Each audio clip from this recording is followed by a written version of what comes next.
March is a pivotal month in Minnesota.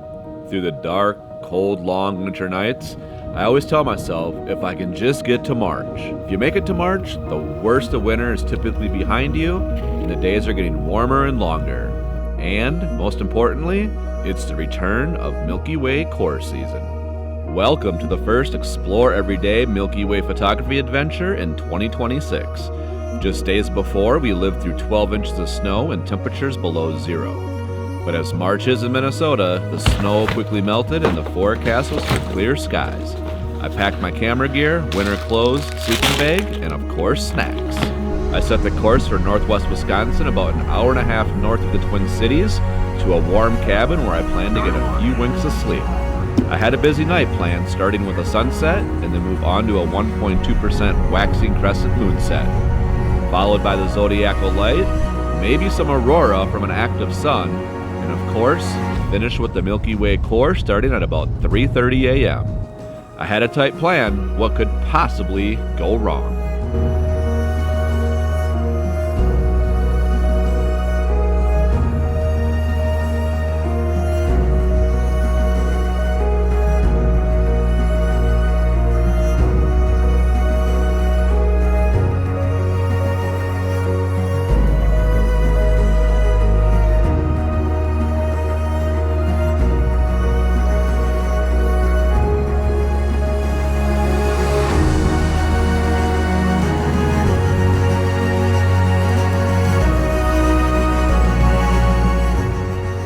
Welcome to another Explore Everyday Night Sky Adventure. It's March 19th, and it is my first trip for the Milky Way Core here in 2026, and I am excited to be out. I am not excited about the amount of clouds you can see around right now, so I do have a little anxiety of where tonight is going to take me. We've got sunset going down here in about 15 minutes. It's just after 7 o'clock right now. And I have a few things I was hoping to shoot tonight. We have about a 1.2 waxing crescent moon, 1.2% waxing crescent moon, setting at about 8:30 off to the west. We're pretty clouded in right now. I was hoping to capture the zodiacal light off to the west where the sun is going down. That would probably be around 9 o'clock tonight. We are pretty clouded in. And Milky Way Core will become visible around 3:30 in the morning and be out for about 2 hours until about 5:30. So I'm hoping, and the forecast says these clouds should clear by then. And finally, we are waiting for the arrival of up to 4 coronal mass ejections from the sun, which means we could have aurora tonight. There has been a G2 storm watch out starting last night, Wednesday, and absolutely nothing happened. So far today, absolutely nothing has happened. So at any point, I will welcome one of these CMEs to hit Earth and get some aurora going, even though it's cloudy. So stick around. Hopefully, we will have some great night sky adventures tonight, lots of things to shoot. But first of all, let's see what this sunset does.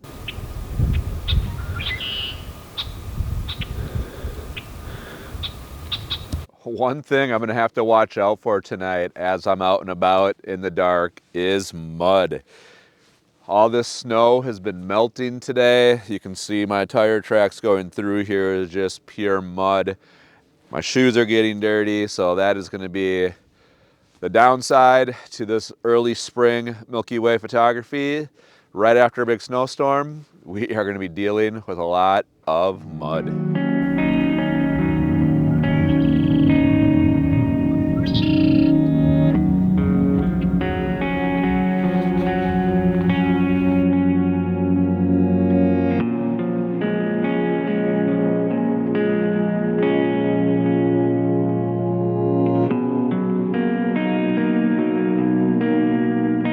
All right, to start the night off, we are 0 for 1. The sunset definitely did not do anything. We still have the 10-minute beyond sunset time where sometimes it can catch, but I don't have any faith in that tonight. As you can see, we are still in a winter wonderland over here in northwestern Wisconsin where I'm at tonight. We just got about 12 inches of snow in the Twin Cities. I'm about an hour and a half away from there. They got a little less up here. Most of it's melted off the roads and the grass areas, but we are very much iced over yet. So we've got a lot of clouds. I've really got nothing else to shoot now until 3 in the morning, and it is only 7:30. So I have a cabin I'm gonna be spending the night at tonight. I'm probably gonna work my way over there and monitor the clouds, relax a little bit, and we'll see if we can't get that moon somehow to find a crack in the clouds about an hour from now. So that is the next object of our attention, is that 1.2% waxing crescent moon setting about 8:30 in about an hour.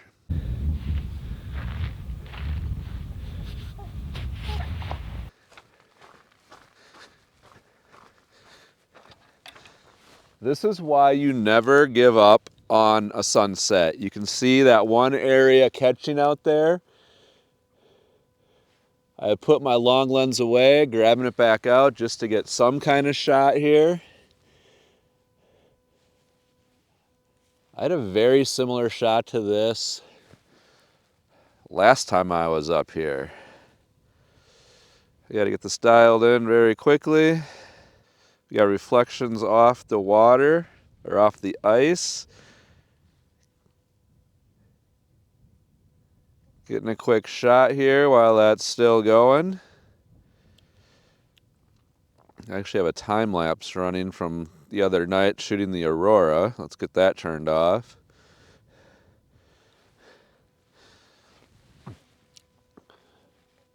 So I'm gonna take this as a positive. It's not the most epic sunset, but we didn't necessarily bust on the sunset either. So I have confidence for the moon, for Aurora, for Milky Way later on. It's gonna happen. We are a good 20 minutes past sunset, and you can see that one area still caught. So I'm happy I was able to grab my camera back out and at least get some kind of color before we get dark here. And it's pretty much gone just like that.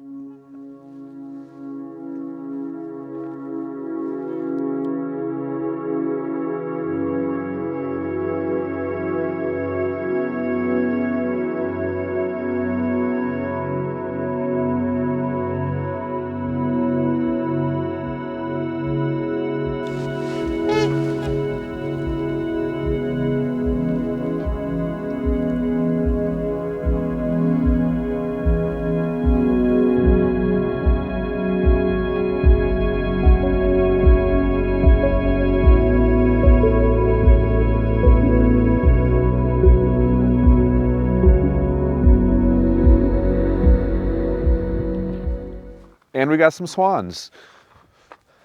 The night is coming together. I'm gonna manifest a good night. That is what I'm gonna do tonight. All right, I'm looking for more optimism. You can see the lightness on the horizon over there. That is looking pretty much north, little northwest. And that's where these clouds came from. So I'm hoping once this batch blows through, that is where our clearing is gonna come from. So again, more optimism. There is some clear sky coming from the north, and if we can get some northern lights, that's only gonna help. Still have a pretty sky off to the west. There are some breaks in the clouds, so we will see if the moon is next. All right, the next order of business is a very deluxe dinner, Subway. I like grabbing Subway on these little adventures because it kind of keeps well. Get a little crunch from the vegetables. Got to go with the spicy Italian with jalapenos on it. Always ask for your mustard on the side. And you get the 12-incher. You get half now, and you have a Another half at 3 a.m. when you're getting up to shoot the Milky Way.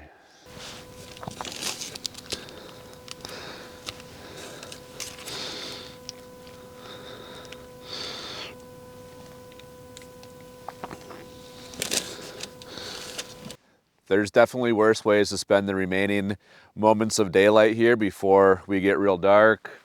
A nice slow sunset, kind of just creeping off into darkness, and a Subway sandwich.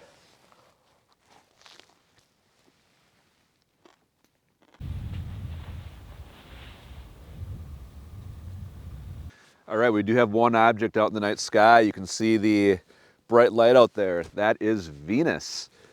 So we have a little something, and looking at stellarium, the moon is at about 5 o'clock, maybe 4 o'clock down from Venus. So it gives me a great point of where I need to look, especially since I'm dealing with these clouds. So there is a gap right there. So I got to start looking with my longer lenses here and see if we can't get one quick look at the moon. I scanned the horizon for 10 or 15 minutes looking for that little slice of moon. I took a shot every few seconds, but the moon proved to be a no-show. Even with clear skies, a less than 2% crescent moon can be difficult to see and photograph if the remaining twilight is too bright. It's also probably good I didn't catch a glimpse of that little moon because my focus looks awfully soft now looking back at it, after attempting to focus on a distant flashing radio tower. Now, onto the zodiacal light.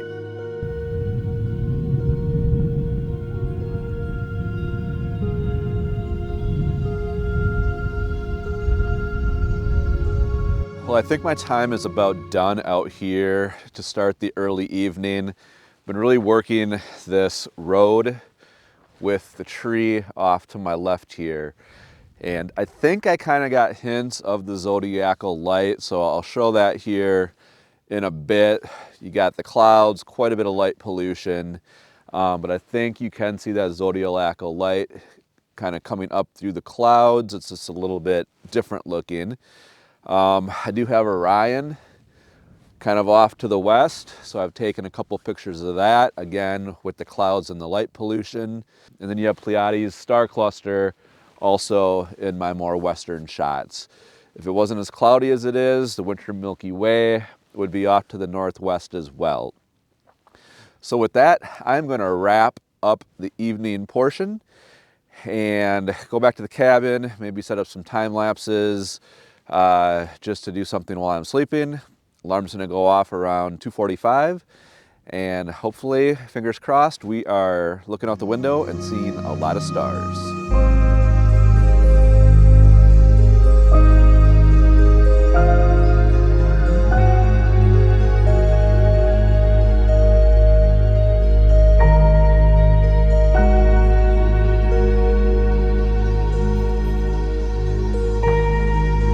This is my shot of the zodiacal light, which is a faint triangular glow in the western sky after sunset.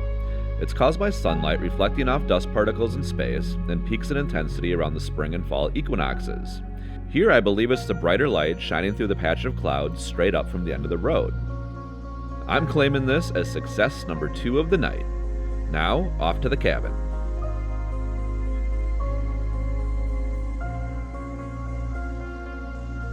I really have to be careful on these wet thawing roads. When you get over some of the really saturated spots, the mud just grabs the tires. It's almost like driving in snow. And you get in the ditch out here, you're gonna have to call someone to get towed out. So I'm almost treating like this driving through the snow.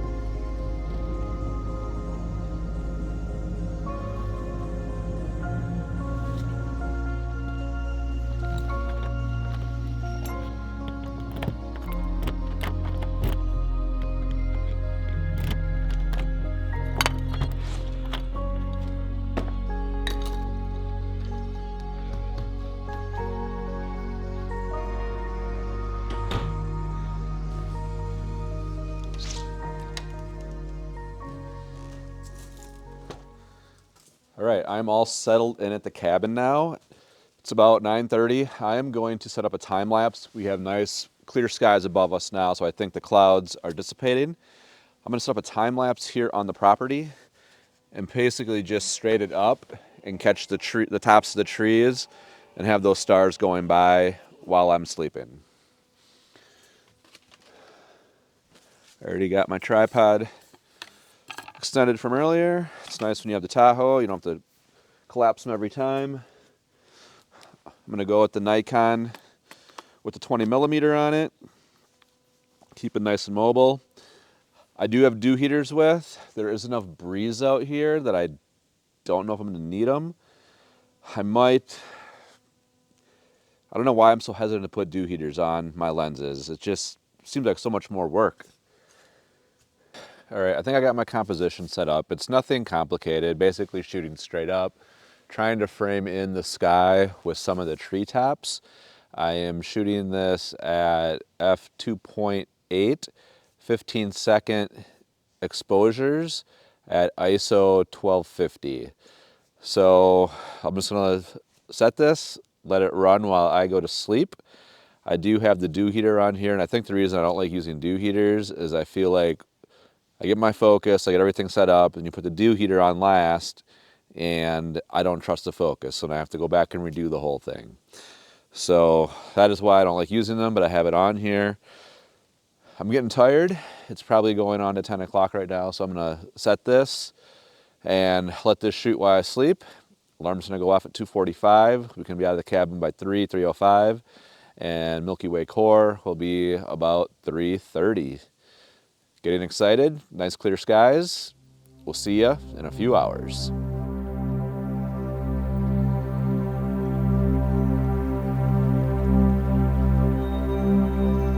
The time-lapse turned out exactly how I envisioned it as I set it up, with the stars drifting through the trees. Next time, I just need to add the Milky Way drifting through the scene. I'm calling this success number 3 for the night.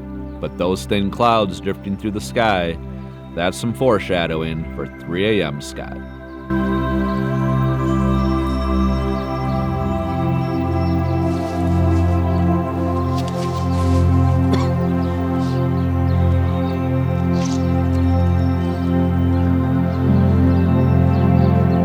All right, it's go time. It's 1:30. Tried to be responsible, get some sleep. That didn't go very well. But there's Aurora on the North Dakota webcam right now, and it is building, so we might be heading towards a substorm.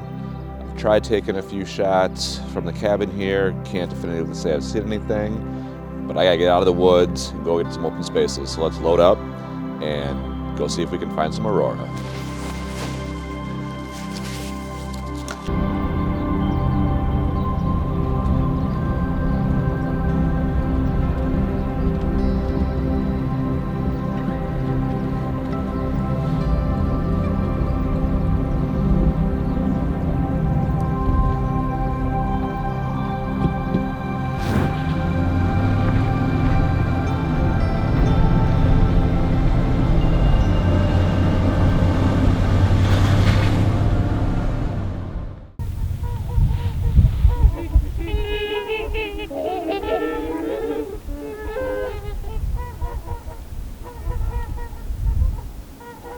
So one of my concerns coming up here tonight with all the snow melt was gonna be fog, and there's definitely a lot of moisture in the air.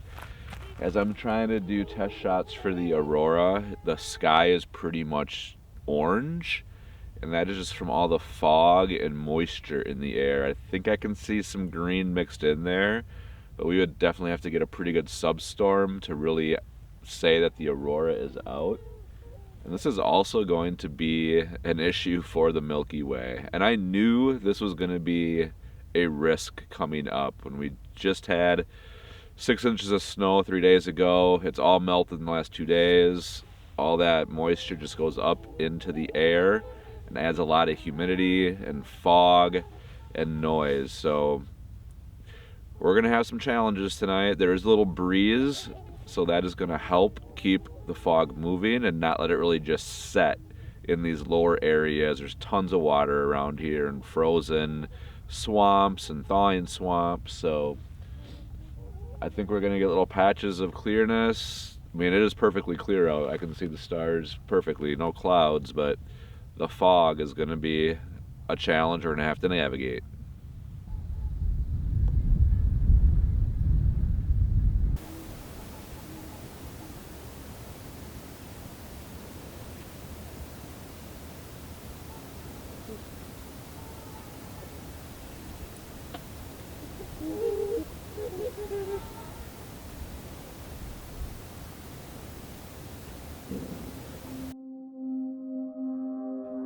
And there it is, success number 4 on the night. Low green Aurora making an appearance through the fog. The shot's not going to make it to the wall in a print, but it's Aurora nonetheless. I was still a couple hours from the Milky Way becoming visible, but I took a test shot after seeing how the fog negatively affected my Aurora shots. Ugh, is about all I could say. What I saw in the back of the camera did not give me confidence for later in the night. A little down on my dauber right now. The Aurora data is horrible. There is no Aurora that I can tell. It is on the Nodak webcam yet. It's foggy, which is going to make the Milky Way challenging. So I'm going to drown my sorrows in some more Subway right now. So my question to you is, Subway at 2:20 in the morning, a late dinner, a midnight snack, or an early breakfast? Well, I'm going to have a little caffeine here with some Mountain Dew, a little Subway. I'm going to think about that question, and I'll check in with you a little later to see if we can make an image tonight of the Aurora, of the Milky Way. That's what we're here for. Time will tell. As Milky Way time approached, I decided to head for higher ground to maybe get above the fog. But unfortunately, the fog only got worse. It seems as the temp fell to around 35. That must have been near the dew point, because the entire area became draped in ground-hugging fog. All right, it's about 3:15, 3:20. We are coming into Milky Way time right now, but I am socked in thick fog. And while that's terrible for Milky Way photography, it's really interesting up here. There's 3 stars I can see right off behind me here, and because of the fog, there's no depth perception. I just see a wall of white behind me, and the stars are right there. It's like I can reach out and touch them. So it's really interesting up here. I thought I drove about 20 minutes to this higher area of the wildlife area that I'm at here, and I thought that would get me above the fog. It actually put me right in the fog. So this is not going to work. I'll probably try to take a couple shots while I'm here, but I'm going to probably have to go another direction, drive back through the fog that I just came through, which was pretty scary. I could not see. I had to go 5 miles an hour, and if you go off the road here, you are in a ditch, gonna have to get towed, so there's no room for error. So it's almost Milky Way time. Let's try to get a shot. As I figured out my next move at the fogged-in overlook, this was kind of just a throwaway shot that I now actually really like. I wish I had closed the rear door, but looking back at the 3 stars, I believe the more yellow star right above the Tahoe is actually Jupiter.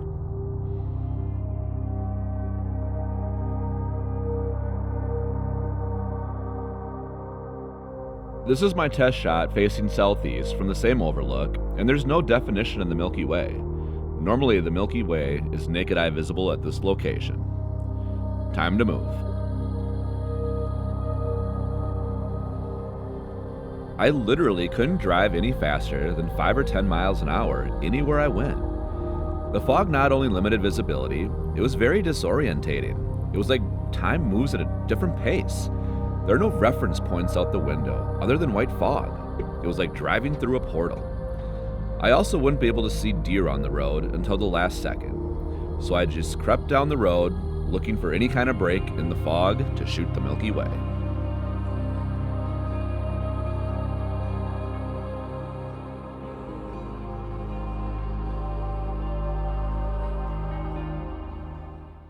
Well, it took some work, and I'm not even sure I have a shot, but I've made my last stand after driving around quite a while through really thick fog. It's evident once the temperature hit about 35 degrees, that must be where the dew point's at, the whole area became fog. So I did find a little clear spot here, which is actually kind of filling in with fog now. There is a tree over the camera here, so that is going to be my composition that I've already taken. I've taken one straight down the road, and I played with this tree as where it's positioned in the composition, and you can kind of see the core. So I think I got a shot.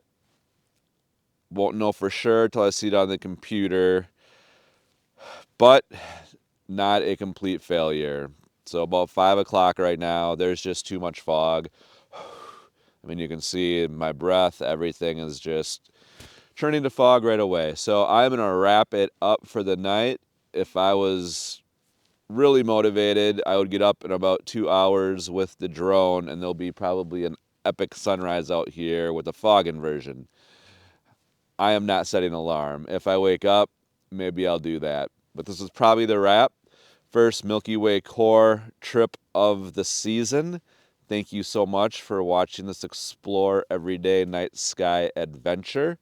Probably didn't go quite as planned, but that's astrophotography for you. So thanks for being here.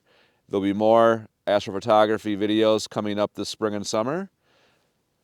Thank you, and we'll see you in the next Explore Everyday video.